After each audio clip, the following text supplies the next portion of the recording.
म्हणजे पहिल्यांदा तुम्हाला किंवा कुठल्या राण्यांना असं आम्ही एखाद्याबद्दल म्हणजे आम्हाला बाळासाहेबांबद्दल सुद्धा कधी असे राणेसाहेब कधी बोलताना मी ऐकलं नाही की म्हणजे त्यांचा आदर नेहमीच होता बाळासाहेबांबद्दल, पण मी बाळासाहेबांचा PA बनायला तयार वगैरे असं फार बोललं. तुम्हाला काय एवढं झालं साहेब त्याच्यात बोललो तर काय झालं त्याच्यामध्ये? मी मी सांग त्याचं एक्सप्लेनेशन पण माझ्याच भाषणात दिलं की ज्यांनी जिवंत केलं मला दुसऱ्यांदा. कोणी बघायलाही तयार नव्हतं निलेश राणेकडे, कोणी उभं करायलाही तयार नव्हतं निलेश राणेला. असं का झालं पण निलेश राणेंचं? 10 वर्ष पराभव. पण घरात एक म्हणजे तुमचे वडील राज्याचे माजी मुख्यमंत्री, एवढे मोठे नेते, केंद्रात मंत्री, तुमचे भाऊ आमदार, एवढं सगळं राणे परिवाराचं तिकडे ताकद माझं नाही चाललं 10 वर्षामध्ये मागच्या. का झालं असं? माझ्यामध्ये काहीतरी खोट असेल. काय खोट आहे? खूप खोट आहेत सगळ्यांमध्ये असतात ना साहेब. तुम्ही कधी कंप्लीट माणूस कुठे आहे मला दाखवा जगात. तुम्ही फार जास्ती आक्रमक आहात म्हणून असं होतं का? कदाचित माझी भाषा असेल किंवा काय माझ्याकडून चुका झाल्या असतील. मी मान्य करतो ना साहेब, माणूस जिथे चुकतो तिथे मान्य केलंच पाहिजे. बिलकुल नाही, पण ही चांगली सवय आहे आपल्या. आपण जेव्हा चुका बघतो ही चांगली.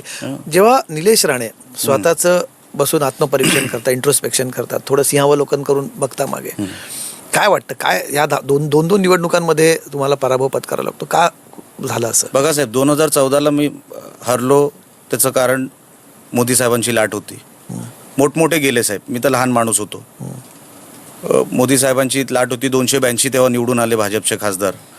2019ला अजून मोठी लाट होती, 302 आले आणि मी अपक्ष होतो. स्वाभिमान पक्षातून लढलो, पण मला वाटतं फ्रीज किंवा कपाट असं काहीतरी चिन्ह होतं माझ्याकडे. 18 दिवसा अगोदर मला ते चिन्ह मिळालं, तरी मी काहीतरी 3 लाखाच्या जवळ काहीतरी मला वोट मिळाले. पण कुठेतरी माझं चुकत असेल असं मला वाटतं आणि म्हणून लोकांनी मला ॲक्सेप्ट केलं नाही. तेव्हा मी माझ्यामध्ये काही बदल केले. लोकांना कदाचित ते पटले असतील किंवा मला माहीत नाही, कार्यकर्त्यांना पटले असतील, लोकांना पटले असतील. मी माझा फोकस बदलला. मी डेव्हलपमेंट आणि ह्या सगळ्या विषयांवर फोकस ठेवला.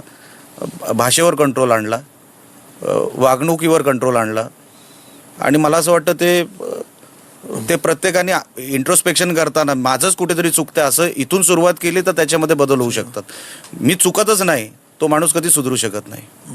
अनेकदा अशा आम्ही जेव्हा कधी बोलतो स्थानिक पातळीवरती, तर तुमच्या भाषेबद्दल अनेकांना फार आक्षेप आहे. तुमचं बोलणं फार मी त्याला रफही म्हणू शकत नाही, ते फारच आक्षेपार्ह असतं बऱ्याचदा. हा तुमच्यावरती होणारा आरोप आहे. बरोबर. तुम्हाला तो पटतो आहे? तसं होतं? मी होतोच ना साहेब तसा. बघा, आणि साहेब माझं होण्याचं कारण पण वेगळं होतं. माझ्या वडिलांवर तुम्ही काय बोलू नका, माझ्यावर काही बोला किंवा मी कुठे चुकत असेल तर काही बोला, माझ्या वडिलांवर बोलू नका, माझ्या घरावर बोलू नका. जेव्हा जेव्हा माझ्या घरावर बोललं गेलं, माझ्या साहेबांवर बोललं गेलं, माझ्या घरावर परिस्थिती आली, तेव्हा तेव्हा मी बोललो. माझ्यावर वैयक्तिक टीका झाली आणि मी तसं रिस्पॉन्ड झालो असं मला एक उदाहरण दाखवा.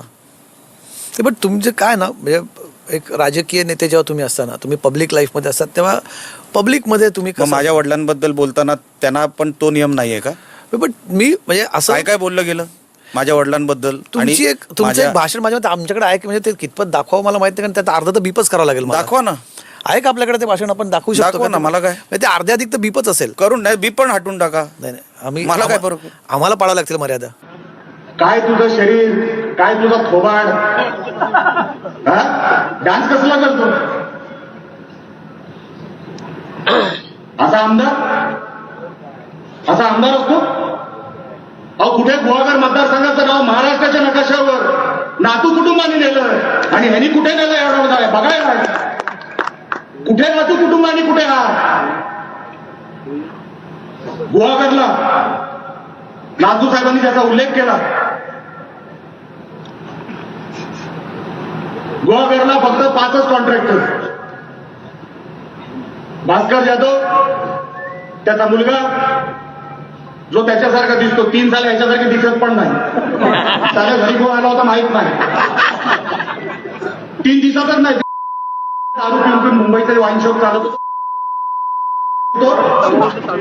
कुठला तो? समीर. याचे वाईन शॉप तिकडे. इकडे रोजगार कोण देणार आहे? वेल्नेश्वरला बंगला बांधता इकडे, तिथे गुहागरच्या किनारपट्टीवर सगळे अधिकारी तिकडे त्या स्टॉल धारकांना तुडवून नेलं.